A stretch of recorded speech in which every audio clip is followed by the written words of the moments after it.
2020 সালে take question. Let's বা let us থাকলে শ্যাল উই, এটা পূর্বের ক্লাসে বলা আছে। I am in the habit of walking every morning, তো আমরা বলছিলাম এম থাকলে আরন বা এইন্ট, অর্থাৎ আই এর আই। মর্নিং এন্টারটেইনস, এস আছে, এস থাকলে ডাস, তো ডাজ নট, আর মর্নিং আইনজি থাকলে ইট হয়।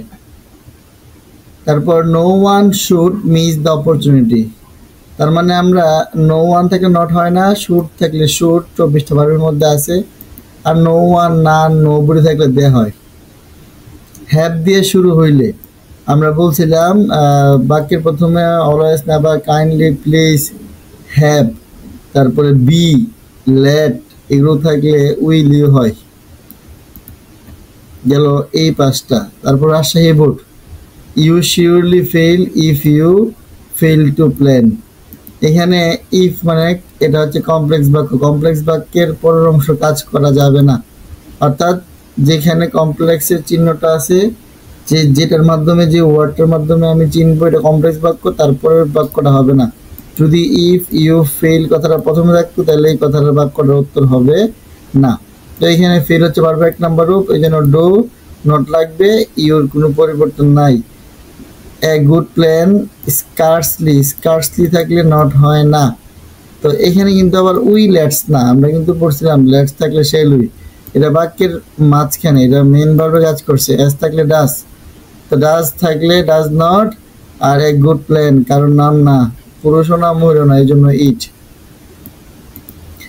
Great people could do nothing without, nothing থাকলে নট হয় না, এখানে কুডও 24টা ভার্বের মধ্যে আছে এবং ডো আছে, এখানে ডোটা মেন ভার্ব, কারণ জানি আমরা মডাল ভার্বের পরে মেন ভার্বে 1 নাম্বার বসে, ডোটা হচ্ছে ভার্বের 1 নাম্বার রূপ, সেজন্য আমরা কুড এর কুড বসাবো, আর গ্রেট পিপল তো বেশি সেজন্য দে।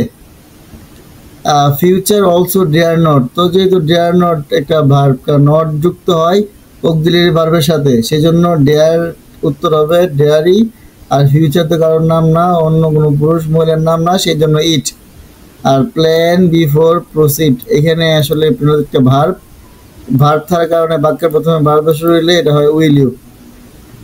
তারপরে এটা অনেক জায়গায় আসছে, অনেক বোর্ডে আসছে। যাই হোক, আমরা গত ক্লাসে বলছিলাম আর মানে আরন্ট দে, কোনো কথা নাই। ইজ থাকলে ইজ, কিন্তু নাথিং এ নট হয় না, আইএনজি পরিবর্তে ইট, কথাগুলো বারবার আসতেছে।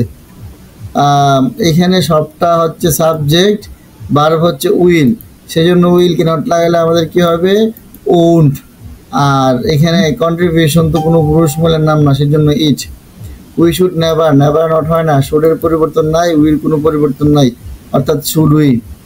Every citizen of Bangladesh must have, we must have, এখানে কিন্তু মাস্ট 24টা ভার্বের মধ্যে আছে, হ্যাভও আছে, অর্থাৎ আমরা এখানে কি করব, আমরা সরাসরি মে হ্যাভটা হচ্ছে মেন ভার্ব বুঝবো, কারণ মডাল ভার্বের পরে মেন ভার্বে 1 নাম্বার বসে, তাহলে উত্তরের সময় কি হবে must not.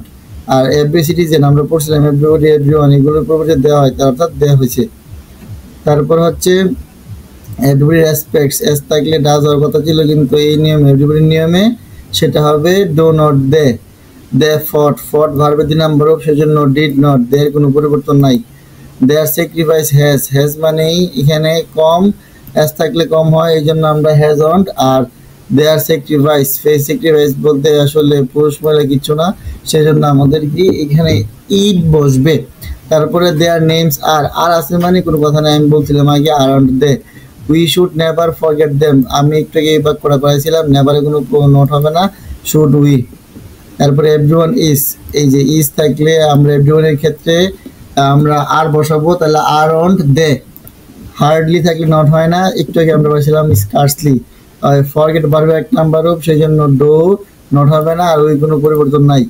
The memories of childhood আবার আসছে আরন্ট দে, এখানে ইজ মানে এখানে কিন্তু আবার আমাদের ওই আগেরটার মতো ভাবলে হবে না, এস আছে মানে কম মানে হি সি ইট, তাহলে এখানে ইজ নট, আর মেমোরি অফ চাইল্ডহুড এখানে কারোর নাম না, এই জন্য ইট হয়েছে।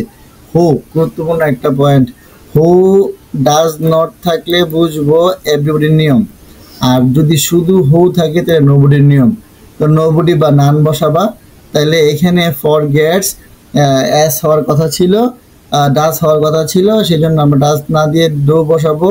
নট কেন হবে না, কারণ হু থাকলে আমরা বুঝবো কি এখানে নোবডি বা নানের কাজ, অর্থাৎ ডো দে হবে। আর হু ডাজ নট থাকলে এভরিবডি কাজ হইতো। অপটিমিজম ইজ, তাহলে অবশ্যই ইজ অন্ট ইট। এটা আবার আসছে everybody don't they, but all can can't. Can't মানে অবশ্যই নট বাদ যাবে ক্যান, আর অল থাকলে তো অবশ্যই দে। নান বাট দ্য অপটিমিস্ট আর, আচ্ছা এখানে তো অবশ্যই আর আছে তাই না, এখানে আমরা আর নট বসাবো না কেন, কারণ নান বাট নিজেই না বোধক, সেজন্য আর মানে তো দে, তাই না, তো আমরা আর নট দিব না, শুধু আর দিয়ে দিব। তো উই অল শুড, তো আমরা একটু আগে অল পাওয়াতে কিন্তু দে বসাইছি, কিন্তু এখানে আবার এই অল বলতে আসলে ওইটা না, উই কি বোঝাইছে, উই মানে আমরা সকলেই, এখানে আমরা হচ্ছে প্রধান, তো এখানে শুড হচ্ছে ভার্ব, তাহলে হবে কি শুড নট উই। তারপর নান অফ আস, এখানে নান দেখলে অনেকে দে বসাবে, কিন্তু না, এখানে ওই বয়সের নিয়ম, আস থাকলে আমরা উই বসাবো। নান যেহেতু আছে সেজন্য আমরা নট বসাবো না, ক্যানের কোনো পরিবর্তন নাই, can we. There is a little water, এখানে লিটল থাকলে নট হয় না, লিটল এবং ফিউ থাকলে নট হবে না। স্কার্সলি, হার্ডলি, রেয়ারলি, বেয়ারলি, এই নিয়মের মতো। তাহলে ইজ থাকলে আমরা ইজ নট বসানোর কথা ছিল, আমরা ইজ নট বসাবো, সরাসরি ইজ বসাবো। আর দেয়ারের কোনো পরিবর্তন নাই, প্রথম ক্লাসের মধ্যে আমি বলছিলাম। আর একটা কথা, এ লিটেল, এ ফিউ থাকলে আবার নট হবে। তারপর আসেন ওয়ান ক্যান নট ডিনাই, আমরা গত ক্লাসেও বলছিলাম এখানে ওয়ানের কোনো পরিবর্তন না রাখার জন্য, কারণ ওয়ানের পরিবর্তে হি, সি, ইট, দে সবগুলোই হয়, সেজন্য আমার দরকার নাই, আমরা বুঝবো না। তার মানে আমরা ক্যান নটকে নট তুলে দিব, শুধু ক্যান, ওয়ানের কোনো পরিবর্তন রাখবো না। এখন নিড টু, নিড টু মানে 24টা ভার্বের মধ্যে আছে, নিড নট থাকলে 24টা ভার্ব, কিন্তু যদি শুধু নিড থাকতো তাহলে বুঝতাম এটা ভার্বের 1 নম্বর রূপ, এই জন্য আমরা ডো নট বসাতাম। নিড টু আছে মানে আমরা এখানে নিড নট বসাবো, আর এর কোনো পরিবর্তন নাই। এখানে ওয়াজ, ওয়াজের ওয়াজ, নাথিং এ নট হয় না, আইএনজি মানে ইট।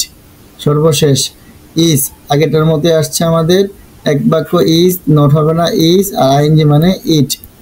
উই হার্ডলি ফরগেট, এটা আমরা আগে করাইছি, আশা করি এটা বোঝাতে হবে না, তারপর বলে দিয়ে হার্ডলি নট হয় না, ফরগেট ভার্বে 1 নম্বর রূপ, ডো আর উই কোনো পরিবর্তন নাই, এটাও করাইছি আমরা। The memories of childhood still attract me, এটা হচ্ছে মেন ভার্ব, এতক্ষণ আমরা ভার্বটা পাইছি।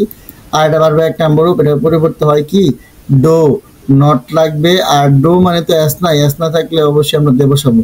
আমরা আগেও বলছি ভার্বের সাথে এস থাকলে আমরা হি, সি, ইট বসাবো, আর ভার্বের সাথে এস না থাকলে আমরা সরাসরি দে বসাবো।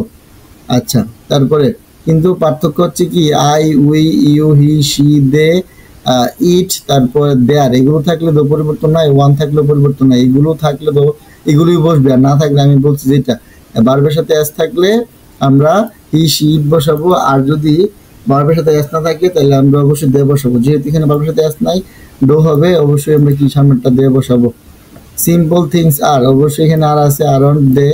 তারপরে when a man grow up, এখানে একটা ঝামেলা আছে, কারণ হোয়েন একটু আগে আমরা ইফ একটা বাক্য ছিলাম, ইফটা দেখাইছিলাম, ইফটা যেমন কমপ্লেক্স বাক্য, হোয়েনটা কমপ্লেক্স বাক্য, সেই জন্য হোয়েন এবং ইফ যেগুলো কমপ্লেক্স বাক্য চেনার উপায়, সেগুলোর থেকে পরবর্তী বাক্যটা বাদ এবং এর বাকি পরের বাক্যটাতে কাজ করতে হবে।